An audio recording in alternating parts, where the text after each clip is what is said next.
Jika kamu tidak tahan terhadap penatnya belajar, maka kamu akan menanggung bahayanya kebodohan.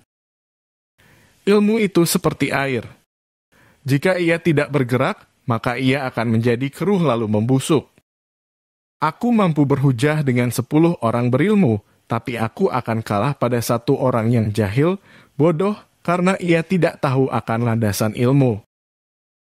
Andaikan aku ditakdirkan mampu menyuapkan ilmu kepadamu, pasti kusuapi engkau dengan ilmu. Besarnya rasa takut itu sesuai dengan kapasitas ilmunya.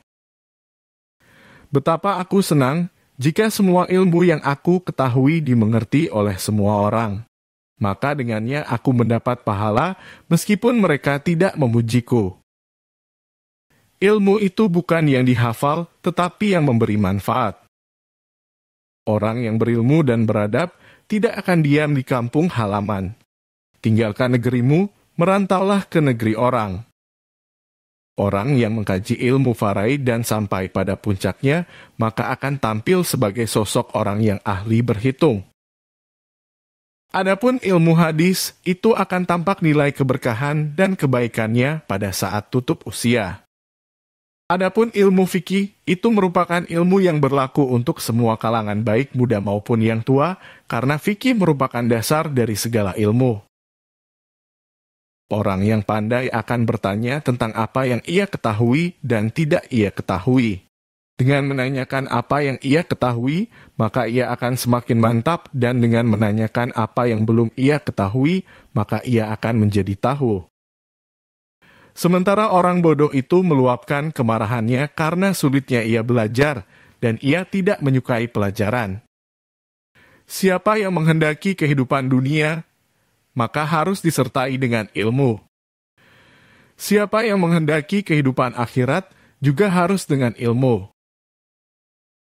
Cukuplah ilmu menjadi sebuah keutamaan saat orang yang tak memiliki mengaku-ngaku memilikinya dan merasa senang jika dipanggil dengan gelar ilmuwan.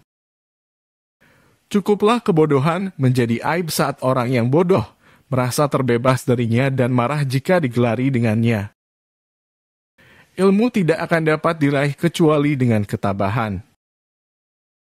Ilmu itu adalah sesuatu yang bernilai positif, bukan yang menempel di kepala.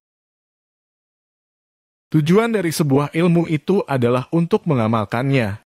Maka ilmu yang hakiki adalah ilmu yang terefleksikan dalam kehidupannya.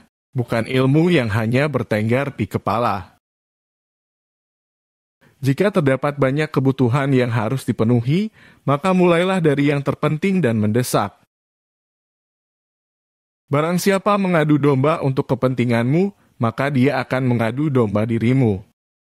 Dan barang siapa menyampaikan fitnah kepadamu, maka ia akan memfitnahmu. Kaji dan dalamilah sebelum engkau menduduki jabatan. Karena kalau engkau telah mendudukinya, maka tidak ada kesempatan bagimu untuk mengkaji dan mendalaminya. Manusia yang paling tinggi kedudukannya adalah mereka yang tidak melihat kedudukan dirinya. Dan manusia yang paling banyak memiliki kelebihan adalah mereka yang tidak melihat kelebihan dirinya. Pekerjaan terberat itu ada 3.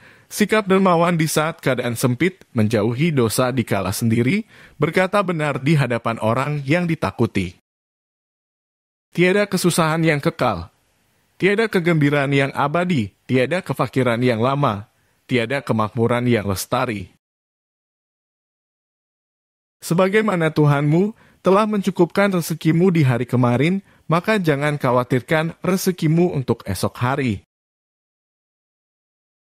Bumi Allah amatlah luas, namun suatu saat apabila takdir sudah datang, angkasa pun serasa sempit. Banyak orang yang telah meninggal, tapi nama baik mereka tetap kekal. Dan banyak orang yang masih hidup, tapi seakan mereka orang mati yang tak berguna. Jika pertemanan seseorang tidak memberimu manfaat, maka jangan mengambil untung dengan memusuhinya. Setiap permusuhan bisa diharapkan kembali membaik, kecuali permusuhan orang yang melakukannya karena dengki. Menghindarkan telinga dari mendengar hal-hal yang tidak baik. merupakan suatu keharusan, sebagaimana seseorang mensucikan tutur katanya dari ungkapan buruk.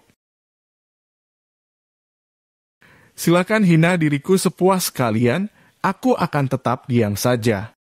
Bukannya aku tidak punya jawaban, tapi singa tidak akan membalas gonggongan anjing. Doa di saat tahajud adalah umpama anak panah yang melesat tepat mengenai sasaran. Saat dosaku kelihatan terlalu besar buatku, tapi setelah kubandingkan dengan kampunanmu, ternyata kampunanmu jauh lebih besar. Kau takkan mampu menyenangkan semua orang. Karena itu, cukup bagimu memperbaiki hubunganmu dengan Allah dan jangan terlalu peduli dengan penilaian manusia. Jangan mencintai orang yang tidak mencintai Allah. Kalau dia berani meninggalkan Allah, apalagi meninggalkan kamu.